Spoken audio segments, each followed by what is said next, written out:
រៀនពីហ៊ុនសែនដើម្បីជោគជ័យ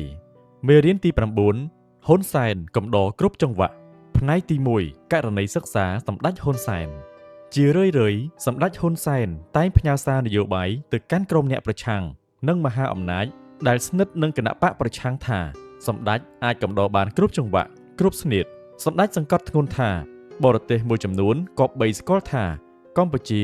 បើនិយាយពីប្រពៃណីរំរែកគឺសម្បូរបែបដូចជារំវងរំក្បាច់សារវ៉ាន់ឡាំលាវកន្ទ្រឹមជោគកំពឹសសម្ដេចចង់បញ្ជាក់ថាសម្ដេចជាខ្មែរក៏ចេះគ្រប់ចង្វាក់ទាំងនេះដែរបរទេសគួរស្គាល់ខ្មែរឲ្យច្បាស់ជាមុនសិនមកដល់ត្រង់នេះខ្ញុំមិនបាច់បន្តក៏មិត្តអ្នកស្ដាប់អាចកាត់យល់ទៅមុខទៀតដែរសម្ដេចហ៊ុនសែនជាមនុស្សបត់បែនគ្រប់ស្ថានភាពគ្រប់កលៈទេសៈលោកទន់ភ្លន់តែរឹងមាំមិនទន់ជ្រាយបន្តិចឡើយលោកទទួលយកនិងទ្រួលបានសភាពការទាំងចៃដន្យមិនដឹងមុននិងហេតុភេទដែលគ្រោងទុកដោយដែលខ្ញុំបានដកស្រង់សម្ដីសម្ដេចហ៊ុនសែនក្នុងមេរៀនមុនមកហើយអំពីរលកជីវិតថាខ្ញុំមិនដែលនឹកស្មានថាខ្លួនខ្ញុំអាចក្លាយជាអ្នកនយោបាយក្លាយទៅជារដ្ឋមន្ត្រីការបរទេសហើយក្លាយទៅជានាយករដ្ឋមន្ត្រីមិនដែលនឹកស្មានសោះនោះទេក៏ប៉ុន្តែសភាពការវាចេះតែរុញខ្ញុំមួយជំហានម្ដងចូលទៅកាន់ផ្លូវមួយដែលដកថយខ្លួនមិនរួចនោះគឺរបបប្រល័យពូជសាសន៍មួយបានកាប់សម្លាប់ប្រជាជនកម្ពុជាយើងមិនអាចទ្រាំអង្គុយឲ្យគេសម្លាប់ហើយយើងក៏មិនចង់ឃើញឲ្យគេសម្លាប់ប្រជាជនកម្ពុជាទៀតដែររំលឹកថយក្រោយបន្តិចកាលសម្ដេចជាមេបញ្ជាការរបស់អង្គការខ្មែរក្រហមពិសេសក្រោយឈ្នះរបបលន់នល់សមមិត្តដេតសមមិត្តឯកតែងតែសង្ស័យឈ្នានីសសម្ដេចដោយព្យាយាមឲ្យនិរសា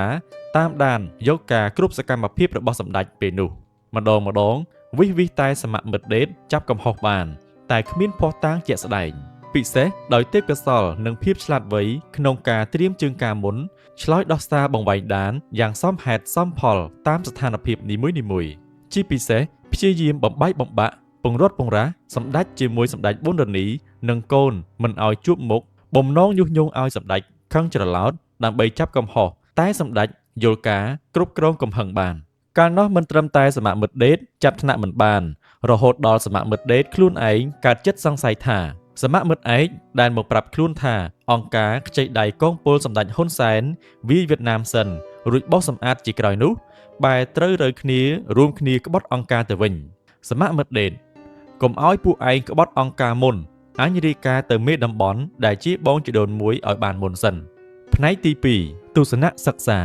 ពាក្យពេញនិយមគេច្រើនប្រើបត់បែនក្នុងមេរៀននេះយើងអាចនិយាយបានច្រើនដូចជាការចេះសម្របខ្លួនការស្គាល់កលៈទេសៈស្ថានភាពភ្ជាប់ដោយការចេះចាប់ឱកាសដែលហុចឲ្យនីមួយពាក្យចាស់ខ្មែរថាចូលស្ទឹងតាមបត់ចូលស្រុកតាមទេស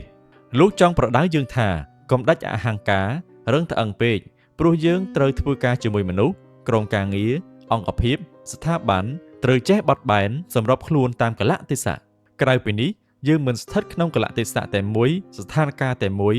ឱកាសតែមួយនោះឡើយវាតែងតែប្រែប្រួលហើយបើយើងមិនរហ័សប្រែប្រួលបត់បែនទេអាចយើងទៅវិញជាអ្នកជួបគ្រោះឬអង្គភាពឬក៏សង្គមជួបគ្រោះដោយសារការសម្រេចចិត្តរបស់យើងអ្នករៀបរៀងមើលឃើញថាយើងអាចប្រើឃ្លារុញទូកបណ្ដោយទឹករកកន្លែងបត់ឬបណ្ដោយខ្លួនតាមស្ថានភាពហើយរកវិធីគ្រប់គ្រងស្ថានភាពវិញមិត្តអ្នកស្ដាប់ស្គាល់ហើយដើមត្រែងដុះក្នុងទឹកត្រូវទឹកហូរបុកគួចខ្យល់បក់បោកតែដើមនិងស្លឹកវាទន់តូទៅតាមកម្លាំងនិងទិសដៅដែលទឹកហូរបុកនិងខ្យល់បោកបក់នោះដោយមិនបាក់និងងាប់តាមជាក់ស្ដែងទោះកម្លាំងសម្ពាធដូចខាងលើតែវាមិនដេករៀបក្រាបរហូតនោះទេ